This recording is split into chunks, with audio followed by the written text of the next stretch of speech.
Is up, all my fellow deer hunters? I gotta tell you a little tidbit. This was my first video shooting, brand new camera. Didn't realize till after we got all the footage, didn't have my mic on. Anyway, thank God for voiceover.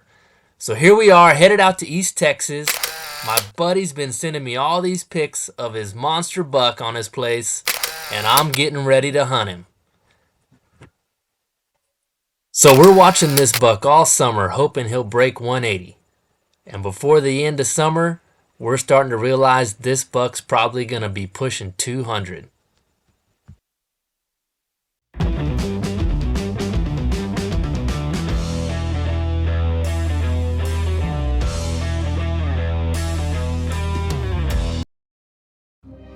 I've been practicing almost every week after work, getting ready for this hunt all summer long. But it all comes down to that final practice. Let me tell you something, you'd think after 30 years it'd get easier to pull that bow back, but it doesn't.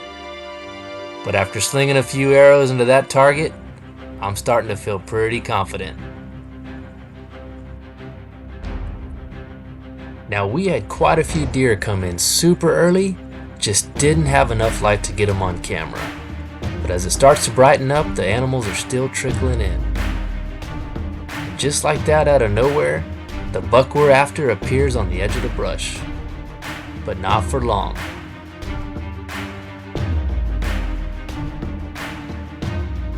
And just like that, he's gone.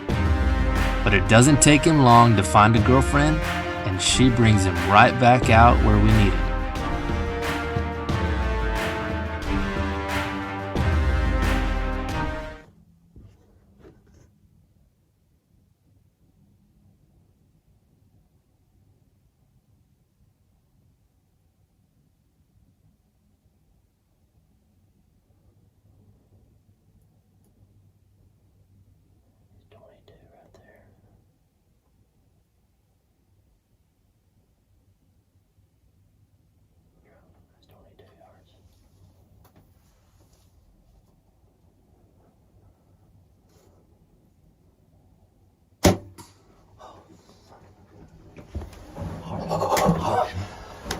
He's done. He's done. Heart shot. I think that ever gonna happen.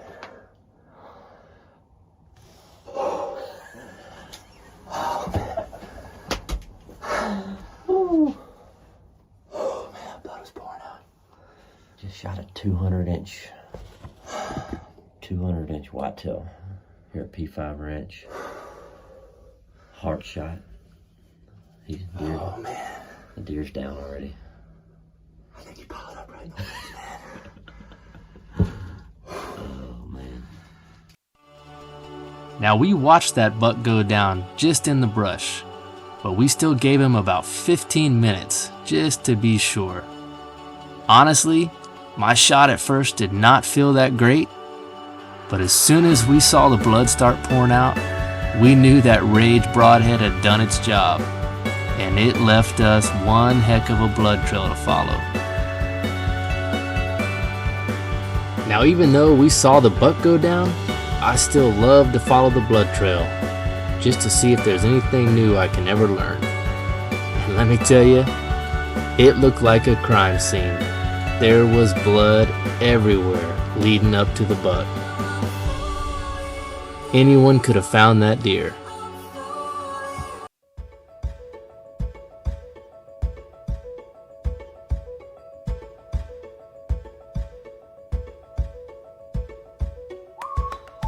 Let me tell you, I don't even know what to think walking up behind a deer like this.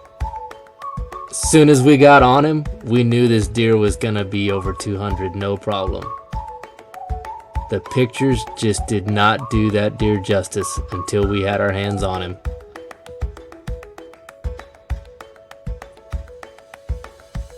I got that Matthews bow almost 20 years ago, right out of college. And let me tell you, that switchback is still laying them down. I've taken a lot of deer with that bow, but I will never forget this one, that's for sure.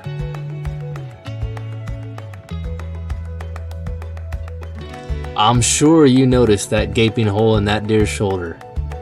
That rage broadhead tore that deer up. It's hard to believe a 100-grain chisel tip broadhead can do that much damage. But man, did it work.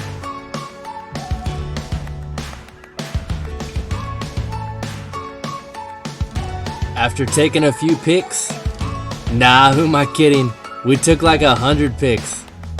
Anyway, time to take him back and get a tag on him so we can get him processed.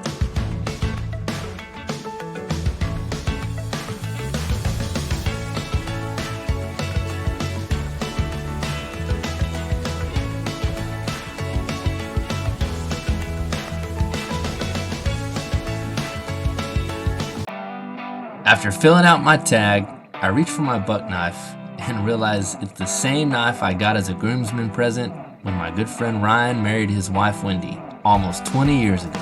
Talk about full circle. Ryan's youngest daughter comes to help, but I'm pretty sure she's more interested in practicing her gymnastics on that gamble. Well, now that we've got this guy cut up, let's head over to the grill. All right, guys, we've got this tenderloin from the monster buck out in East Texas. We're gonna take these. We just took them, wrapped them with some bacon, put a little onion in them, used our Uncle Chris's gourmet steak seasoning, kept it nice and simple for you, super easy. We're gonna throw them on the grill here for about 10-15 minutes, just until the bacon is cooked, and they ought to be about medium rare whenever the bacon's done. We'll check on these here in a little while. Let's take a peek at these. It's been about 10 minutes. The bacon is looking like it's almost cooked. Remember, guys, we just want to cook that until that bacon is done. Once that bacon's done, those tenderloins will be about medium rare. Give them a little switch here on my fire. Cooking on an open flame here, nothing fancy. Right, let's open it up, take a peek at them. It's been about 15-20 minutes here. They're looking juicy. Oh my goodness. Alright, we are going to pull off the one that's been a little more on the fire. I know it's getting dark out here. Don't have the best light anymore. We are going to give this bad boy a little cut here. See how we're looking. Oh yeah.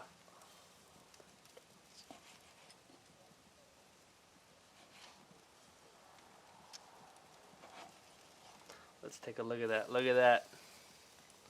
I'd say that's about medium rare, right where we need it.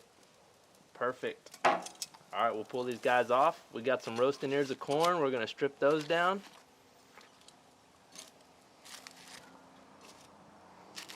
Ready for dinner. Hey, what is up, guys? I really hope you enjoyed that video. We are back home. Got this bad boy all cleaned up. Check this out.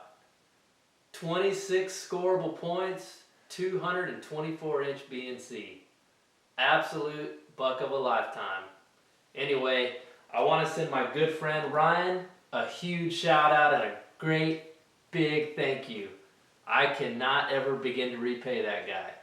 Anyway, I'm Chase with Most Bros, and we'll see you next trip.